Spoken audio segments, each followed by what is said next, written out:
Sometimes the blessing is delayed because at that point in my life, that blessing would not have been a blessing. It would have been a burden for me. Timing is. Why does the father not buy the child a car at the age of 11? And why does the father or mother buy the car for the child at the age of 17, 18, or 20? Why?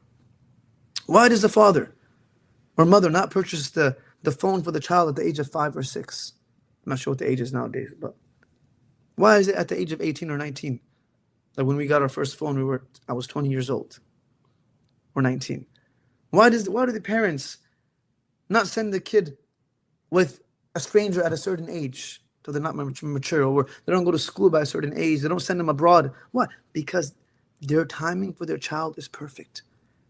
They know when it's a blessing. A phone is a blessing indeed. A car is a blessing.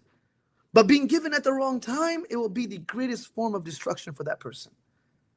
If this is what we understand of parents and guidance counselors and psychiatrists, then what do we understand about Allah, who loves us far more than even our own mothers and fathers?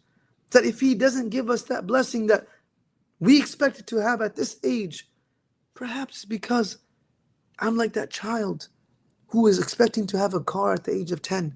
My parents say, no, chill out. You'll get this when you graduate from high school. And Allah says, no, you'll get it, but this is not the right timing for it.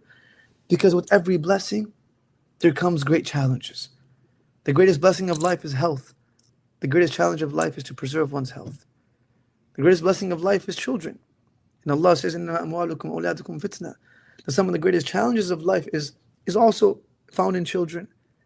Yusuf alayhi salam's greatest blessing was his beauty. And his greatest challenge was also his beauty. That everything he experienced was part and parcel because of how beautiful he was.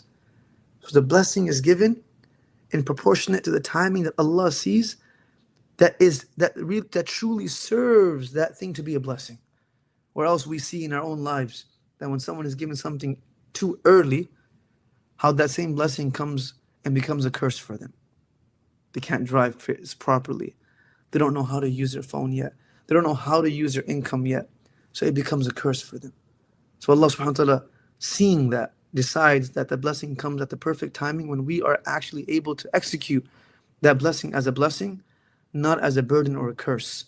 And therefore we recognize that every aspect of the timing that Allah has set for us in our life is not only is it perfect, it is on time, in the right place, in the right time, in the right situation. And whatever is not happening within the timing in the location that I wanted, it's because I actually believe that I'm in control. And we understand بِيَدِكَ الْخَيْرِ, that we are not in control. Allah is in control. This does not remove our liability. This does not remove our responsibility. This does not remove our effort. Rather, it solidifies the mindset of a believer that we make effort because we know the one who is in control will give me the results that are needed for this effort. I don't need to worry about the end point. I just need to worry about making sure I make my effort. وَالَّذِينَ جَاهَدُوا فِينَا لَنَهْدِيَنَّهُمْ سُبُلَنَا.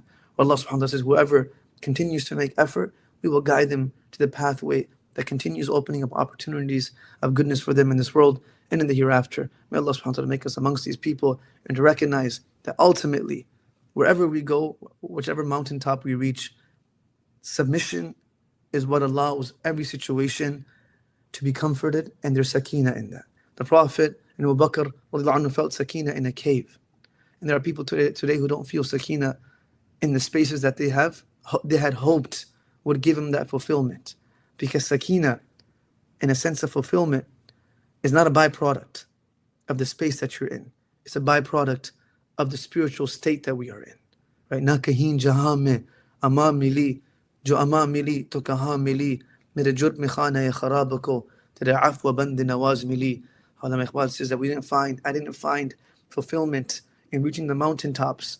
I found fulfillment in my head touching the ground for sajda. May Allah make us amongst those people and recognize that the greatest victories are sometimes hidden in the most difficult moments of our life, wrapped up like how a gift is wrapped up in a box. Allah wraps it up sometimes in difficulties and challenges, and sometimes in just a lack of clarity. And the clarity that we are searching comes within our relationship with Allah subhanahu wa ta'ala. There was no real clarity in why Ibrahim a.s. would leave his family in Mecca. But years later, everything is clear. There's no clarity for a child and why their parents make them go to preschool and Head Start. But a few years later, things become clear. Just like how children mature, we as adults also mature spiritually through our relationships with Allah subhanahu wa ta'ala. May Allah make us amongst those people